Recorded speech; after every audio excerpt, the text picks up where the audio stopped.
జై శ్రీరామ్ స్వామి. జై సద్గురు రామ్ స్వామి. స్వామి, ద్వైతము, అద్వైతము, విశిష్టాద్వైతం అని 3 మాటలు వింటున్నాను స్వామి. వీటి అర్థమైంది స్వామి.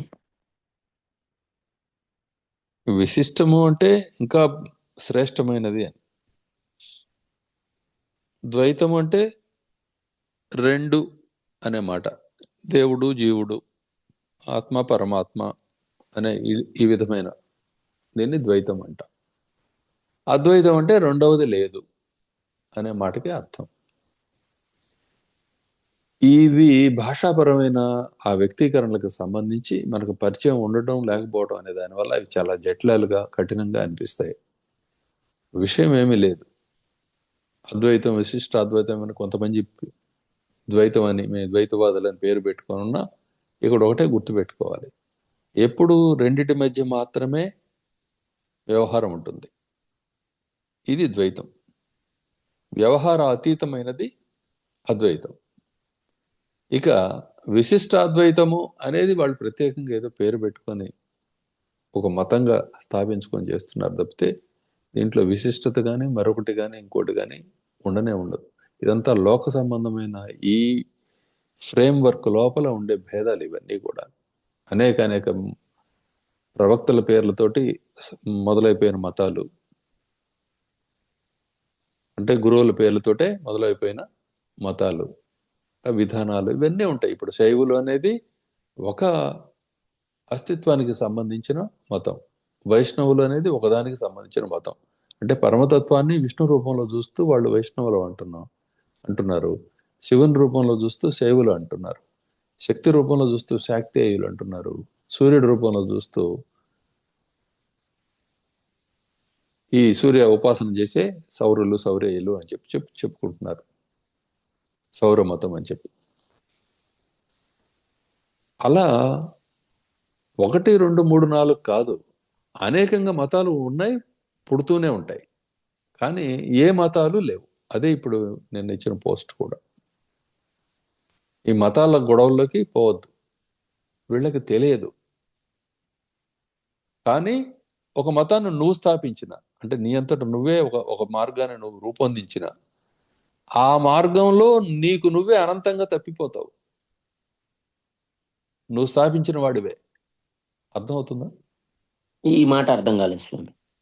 నువ్వు ఒకటి అనుకున్నావు అనుకో, నేను ఫలానా, నేను గిరిధారిని లేదా గోవర్ధన్ని అని చెప్పి అనుకున్నావు అనుకో, ఆ గోవర్ధన్ ప్రపంచానికి ఆ యాత్రకి అంతు ఉండదు.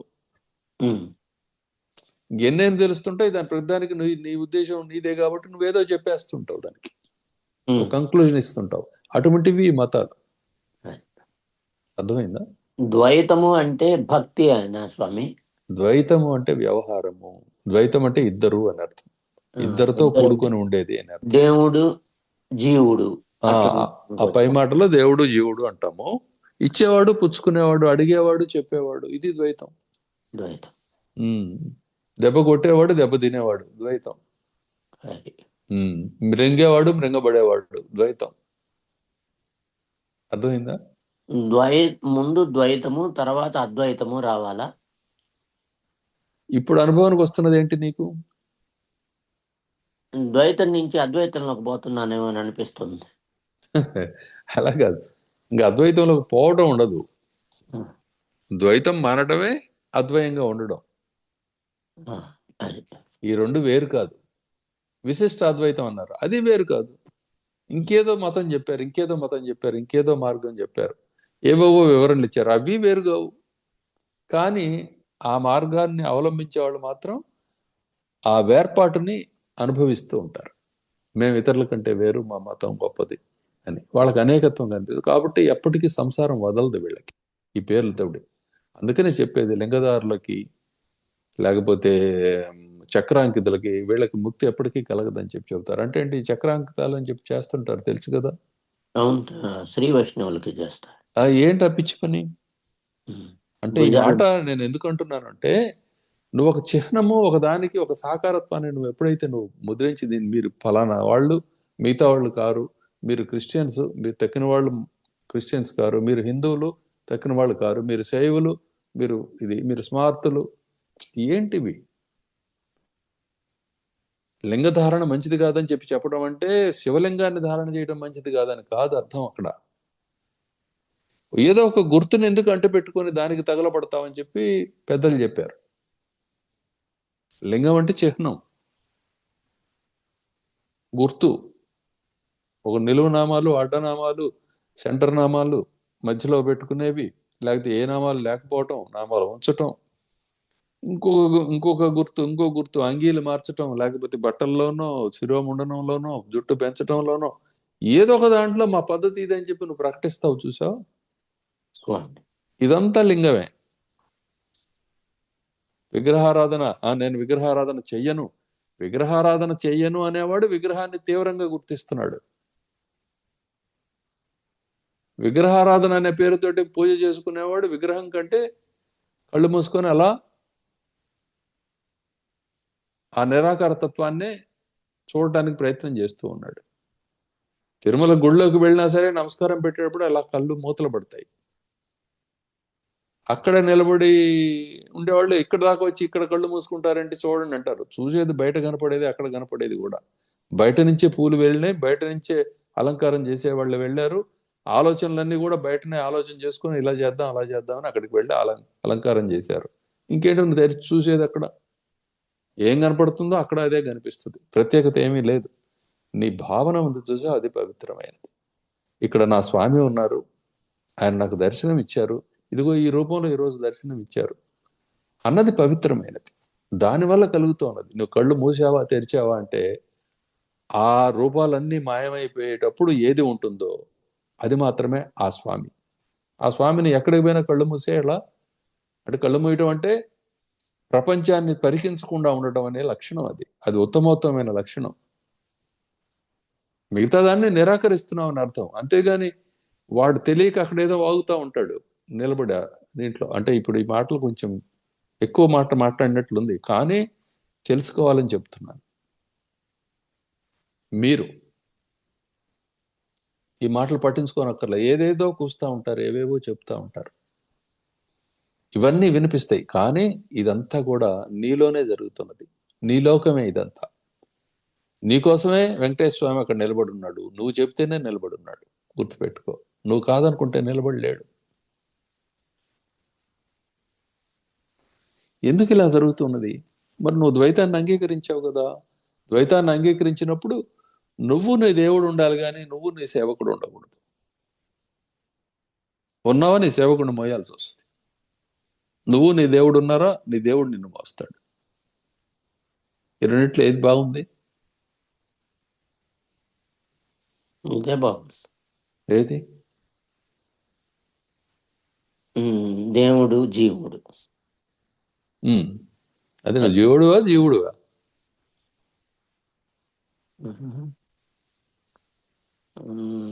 నా దగ్గర సమాధానం లేదు.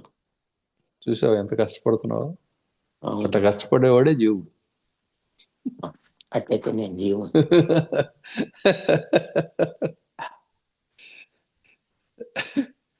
పైన కూర్చోవాలనే కాళ్ళి మళ్ళీ తటపటాయింపు. దేవుడికేమో ఈ తటపటాయింపులు ఉండవు.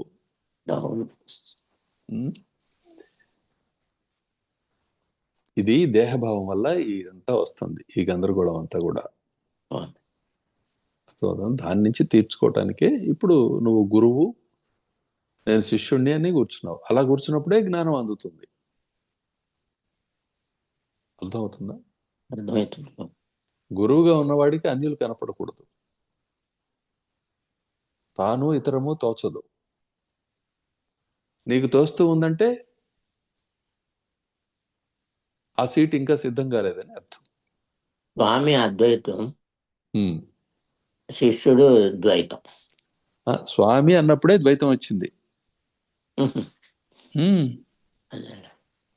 ఇద్దరు ఉన్నట్లు కదా. స్వామి అన్నప్పుడే ద్వైతం, శిష్యుడు అన్నప్పుడే ద్వైతం. కాబట్టి వ్యవహారం అంతా ద్వైతాత్మకంగా ఉంటుంది, ద్వైత రూపమై ఉంటుంది. వాస్తవం అద్వయమై ఉన్నది. కాబట్టి అద్వైత నుంచి వచ్చిన ద్వైతము వాస్తవమా అవాస్తవం అంటే మహిమని మాత్రం చెప్పి ఊరుకుంటే మంచిది. దేని మహిమ? స్వామి మహిమ. అదే ఇప్పుడు స్వామి కాదు, అద్వయ వస్తువు ఏదైతే ఉందో వస్తువు మహిమయే, ఆ, తన్మహిమయే మనమిద్దరం అని చెప్పి పాడాం కదా. అవును స్వామి. అదే ఇది. సో మహిమలో ప్రభవించిన మనమిద్దరం దానికంటే వేరు కాదు, ఎవరికంటే ఎవరు ఎక్కువ తక్కువ కాదు. కానీ పని చేసేటప్పుడు ఒకడు తూర్పు తిరిగి ఇస్తూ ఉంటే మరొకరు పడమర తిరిగి పుచ్చుకోవాలి కదా. అవును, మరి అది తప్పదు కదా. తప్పదు. సో తూర్పు తిరిగి ఇచ్చేవాడు పై ఎత్తున ఉంటాడు, పడమర తిరిగి పుచ్చుకునేవాడు క్రింది వైపు ఉంటాడు. అంతేగా, పై ఎత్తు అంటే పడమరేగా. అవును స్వామి. అది అంతే. అది అది అది అది దీన్ని ప్రకృతి అంటాం. ప్రకృతి బద్ధులై వ్యవహారంలో ఉంటారు ఎవరైనా సరే. ఇది తత్వం. ఇది తెలుసుకుంటూ ఉంటే దీన్ని తెలిస్తే విషయం తెలుస్తుంది. అర్థమవుతుందా? మనం మన మేధస్సుని, మనం బుర్రని పూర్ణంగా వాడడంలా ఒక ఇరుకు మార్గంలో ప్రవేశపెట్టి నేను ఫలానా అనే ఒక అహంకారంతో ఆ మార్గంలోనే దాన్ని ప్రవర్తింపజేస్తున్నాం. అందువల్ల బంధానుభవం కలుగుతుంది. ఆ ఇరుకు తొలగించు. ఆ ఫలానా నిర్దేశం నీకెందుకు? పోనీ నేను ఈ ఫలానా అని చెప్పి అంటే అది శాశ్వతంగా అనుభవానికి వస్తుందా? దానికి మరి బాల్య యవ్వన వృద్ధాప్యాలు, ఆ తర్వాత మరణం, ఆ తర్వాత ఏమిటో తెలియని స్థితి ప్రస్తుతం, ఇదంతా కనపడుతున్నాయి కదా. కాబట్టి ఆ మార్గాన్ని ఎందుకు ఎంచుకోవాలి, ఆ నిర్దేశాన్ని?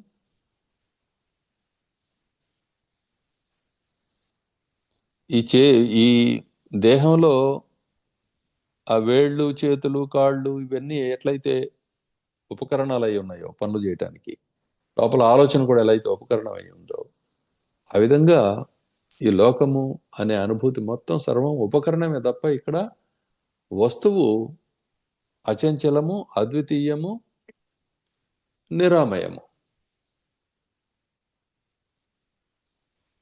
నిరాకారము. అది దేంట్లో బంధించబడదు. అది పరిణామం చెందేది కాదు. దానికి తోడు ఎవరు లేరు. పరిణామం కలగాలంటే దాంట్లో తోడు ఉండాలి. తోడు లేదు. అదే ఇప్పుడు చెప్పింది. గుర్తుగా ఉంది, గుర్తే చేస్తుంది ఇది అంటే గుర్తుకు ముందు ఆ వస్తువు ఉండాలని కదా నీ ఉద్దేశం. అది లేనప్పుడు గుర్తు ఏదో చేసిందన్నది తప్పు కదా. అర్థమవుతుంది? అవును. అలానే కాదు ఇది ఉంది అని చెప్పి అంటే కనుక నువ్వు అనేది వాస్తవం కనుక అయినట్లయితే ఇక్కడ నాశనాన్ని చూస్తున్నావు కదా, మరి ఇది నాశనం అయిపోతుంది కదా.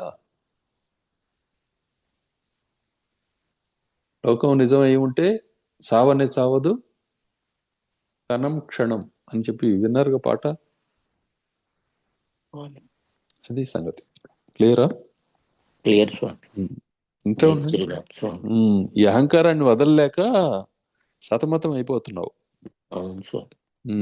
ఆ అహంకారాన్ని వదలాలి. అహంకారం అంటే ఇదేదో భూత్ అని అనుకోమాకండి, తిట్టు అనుకోమాకండి. కాదు స్వామి. నీ నిర్దేశం నేను ఫలానా అంటున్నావు చూసావు, అందులో దోషం. అది మాలిన్యం. దాన్ని వదలలేకపోతున్నాం. దీన్ని వదిలితే తర్వాత ఏంటో మనకు తెలియలేదు కాబట్టి ఇప్పుడు అది తెలుసుకోమంటున్నా. అర్థమైంది కదా? అర్థమైంది. ఉమ్. అనంతానందనారాయణ